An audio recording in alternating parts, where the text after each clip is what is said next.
YouTube channel देख रहे हैं वेट एंड पोल्ट्री नेटवर्क। जो आज हम टॉपिक डिस्कस करेंगे वो है procedure for different vaccination route, कि जो वैक्सीनेशन के डिफरेंट रूट हैं उनका क्या प्रोसीजर है। फॉर एग्जांपल इंजेक्शन है तो ये सब क्राइटेरिया है, intramuscular injection, spray vaccination, field vaccination, drinking water vaccination. ये इसको हम डिस्कस करेंगे इनके प्रोसीजर के साथ कि अगर आपने ड्रिंकिंग वैक्सीन करनी है हैचरी में या फील्ड में तो आपको क्या इसमें फील्ड में किस तरह करनी पड़ेगी। हैचरी में अगर आप इंजेक्शन या स्प्रे वैक्सीन कर रहे हैं आप तो उसको किस तरह अप्लाई करेंगे, उसके लिए आपको कौन से मेजर उसके लिए मेजर ज़रूरी हैं। तो सबसे पहले हम डिस्कस करेंगे हैचरी के बारे में कि हैचरी में अगर आप डे 0 पे चिक्स में वैक्सीन कर रहे हैं तो लेट्स स्टार्ट के सबकुटेनियस और इंट्रामस्कुलर इंजेक्शन एट डे 0। तो इसके लिए जो रिकमेंडेड डोज है इंजेक्शन के लिए वो 0.2 to 0.5 ml जो वह उसके सबकुटेनियसली है, ऐसी subcutaneous injection under the skin of the back of the neck, या इंट्रामस्कुलर इंजेक्शन लगा रहे हैं तो वो लेग पे लगाया जाएगा। तो अभी क्योंकि जो पोल्ट्री में काफ़ी एडवांसमेंट आ चुकी है टेक्नोलॉजी, जब हम बात करें टेक्नोलॉजी में बहुत एक ब्रॉड टर्म है कि हर शोबे में इसने काफ़ी चीज़ों को इम्प्रूव किया है। तो इसमें भी काफ़ी टेक्नोलॉजी आ चुकी है कि लेटेस्ट मशीनरी आ चुकी है वैक्सीनेशन के लिए ना, दुनिया में बड़ी मॉडर्न वैक्सीनेशन मशीन यूज़ कर रही वर्ल्ड। तो जो एक स्किल्ड ऑपरेटर होता है इन वैक्सीन मशीन पे वो 1600 to 2000 chicks per hour vaccine कर सकते हैं। तो वैक्सीन में जो है ना, हम जब वैक्सीन करते हैं तो उसके अंदर डाई मिक्स की जाती है ताकि वो वैक्सीन की उसकी विजुअलाइजेशन के लिए कि हम देख सकें आफ्टर वैक्सीन के सारे चिक्स को प्रॉपर वैक्सीन हुई है कि नहीं। सो मेजर्स बिफोर वैक्सीनेशन कि अगर आप इंजेक्शन लगा रहे हैं हैचरी में तो आपने कौन कौन से मेजर्स लेनी है इंजेक्शन स्टार्ट करने से पहले। Verify the position of the needle, आपको जो नीडल की पोजीशन है वो वेरीफाई करनी है कि नीडल की पोजीशन एग्जैक्ट होनी चाहिए, और आपके पास प्लेंटी ऑफ जो न्यू नीडल्स होनी चाहिए क्योंकि आपने एक सर्टन अमाउंट के बाद आपने उन नीडल को चेंज करना है। Check all vaccinator for dose accuracy, कि जितने भी वैक्सीन मशीन पड़ी हैं, वैक्सीन मशीन है आपके पास जो वैक्सीनेटर उनको आपने उसकी डोज एक्यूरेसी चेक करनी है, उनका एयर प्रेशर चेक करना है, बहुत इंपॉर्टेंट है। वैक्सीन के डालवेंट जो है ना उनका कलर जो वो करेक्ट होना चाहिए, येलो नहीं है, पर्पल नहीं होना चाहिए, ना कि क्लोडी कलर, या उसके अंदर कोई भी सेडिमेंट नहीं होना चाहिए, कोई फॉरेन पार्टिकल ना। तो ये आपके वैक्सीन के दौरान हर्डल पैदा कर सकता है। फिर आपने सेफ्टी गॉगल्स और इंसुलेटेड ग्लव्स, कि अगर आप इंजेक्शन लगा रहे हैं तो ग्लव्स आपके होने चाहिए इंसुलेटेड ग्लव, कि जब आप इंजेक्शन लगा रहे हैं कि इंजेक्शन मिस हो रहा है तो वो आदमी के हाथ में लगना चाहिए।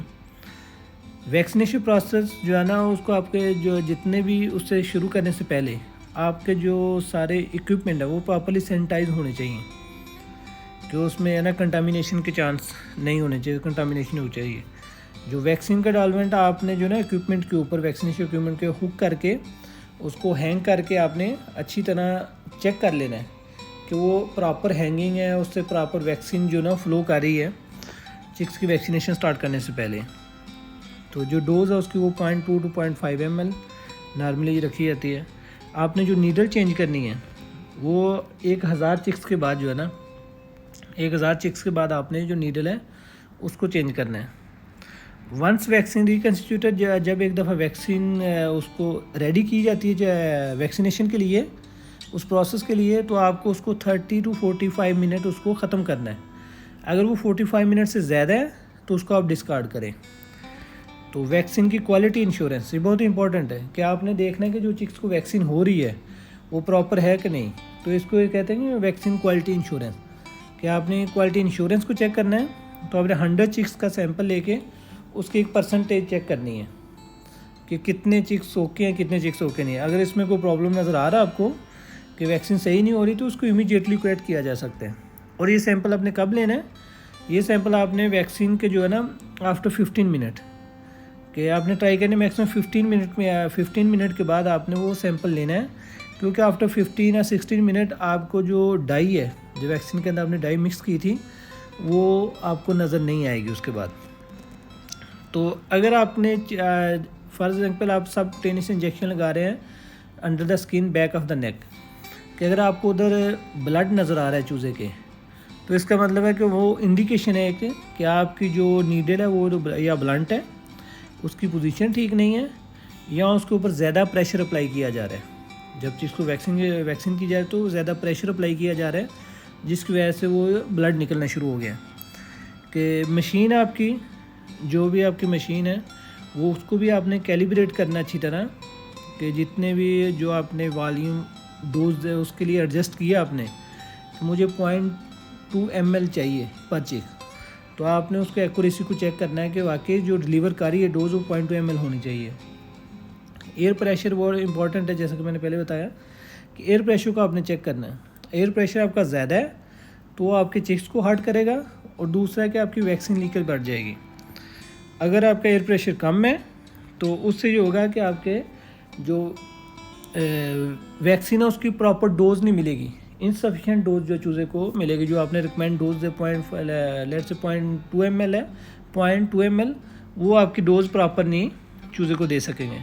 तो हाई प्रेशर में लीकेज है और इनसफिशिएंट प्रेशर पे आपके डोज उसकी कम हो जाएगी, तो लिहाजा आपने उसको जो एयर प्रेशर है उसको अच्छे तरीके से मेंटेन करना है।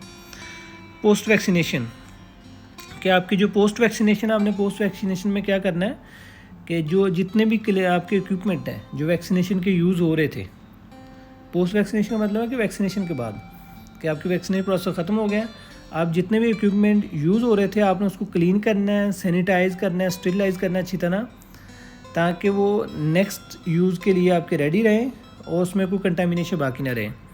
जितनी भी वैक्सीन है, अनयूज्ड वैक्सीन, आपने जो वैक्सीन तैयार की थी उसमें से कुछ वैक्सीन बच गई है, तो आपने उसको भी जो ऑलरेडी रेडी की है आपने इस्तेमाल के लिए, लेकिन कुछ वैक्सीन बच गई उसको आप डिस्कार्ड करें, और जो मशीन के अंदर वैक्सीन को बच गई उसको भी आपने डिस्कार्ड कर देना है। तो ये आपको मशीन के उसका एक स्ट्रक्चर दिखाया जा रहा है, साथ में एक वैक्सीन का जो चूज़े को वैक्सीन की है उसकी फ़ोटो है। अब यहाँ से देख सकते हैं जो है वैक्सीन का प्रोसीजर। स्प्रे वैक्सीनेशन के चीज़ों को मोस्ट ऑफ जो रेस्पिरेटरी जो वैक्सीन होती हैं स्पेशली काफ़ी, वो जो है ना स्प्रे कैबिनेट के थ्रू जो है ना उसको एक defined amount of the water borne vaccine her box में एक डिलीवर की जाती है, एक defined amount of the water, कि जो वैक्सीनेशन है आपकी जो स्प्रे कि हर बॉक्स के अंदर कितने ml जो वैक्सीन हमने वो स्प्रे करनी है, तो वो स्प्रे कैबिनेट्स होते हैं उसके इस पर्पज़ के लिए, स्प्रे वैक्सीनेशन के लिए।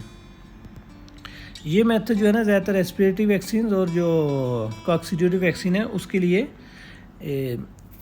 यूज़ किया जाता है।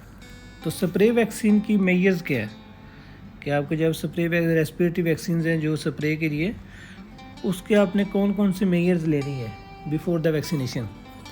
कि volume vaccinate deliver for most respiratory vaccine is about 7 ml per box. जो इसका एक स्टैंडर्ड है कि स्प्रे रेस्पिरेटरी वैक्सीन के लिए कि आपने 7 ml पर बॉक्स आपने ये वाटर स्प्रे करना है, वैक्सीन वाला जो वाटर आपने वो स्प्रे करना है पर बॉक्स। लेकिन अगेन कि आपके इक्विपमेंट जो मैन्युफैक्चर गाइडलाइन है इक्विपमेंट के हिसाब से आपने उसको भी फॉलो करना है। The water volume will change in respect to vaccine and spray equipment use, कि वैक्सीन और जो स्प्रे इक्विपमेंट आप यूज़ कर रहे हैं मैन्युफैक्चरर की, वहाँ उसकी गाइडलाइन के मुताबिक आपने चेंज हो सकता है, तो आपने इसको भी गाइडलाइन को भी मद्देनज़र रखना है। लेकिन अगर आप जनरली करें आपको तो generally 7 ml per box for the respiratory vaccine. A particle size of 100 to 300 micron in diameter ideal for spray vaccination in hatchery, कि जो स्प्रे वैक्सीन हैचरी में कर रहे हैं तो उसके लिए 100 to 300 माइक्रोन जो है ना जो पार्टिकल साइज़ है वो आइडियल है।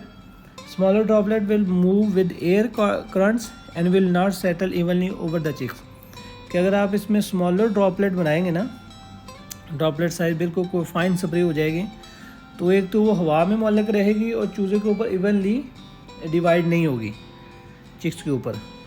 The water use for vaccine should be fresh cool distal water, जो आपने स्प्रे वैक्सीन के लिए वाटर लेना वो फ्रेश और कोल्ड डिस्टल वाटर होना चाहिए। तो मैंने फिर आपको बताया था कि जो वैक्सीन के लिए वाटर है ना वो 16 to 27 डिग्री जो है ना ये इसका आइडियल टेम्परेचर होता है, तो आपने इस रेंज में वाटर लेना है।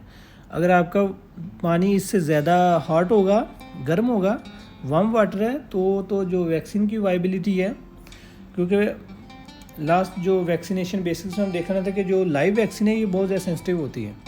तो अगर आपका वार्म वाटर होगा तो उसकी वाइबिलिटी को जो है ना इशू बना सकती है ना, वो वैक्सीन को इम्पेक्ट कर सकती है। कोल्ड वाटर जो है ना चिक्स के लिए वो अच्छा नहीं होगा। चिक्स के लिए कोल्ड एयर है जो है ना वो उस स्टेज में स्पेशली डे 0 पे बेहतर नहीं है। तो आपने एक आइडियल एम्बिएंट टेम्परेचर पे जो वाटर वो यूज़ करना है।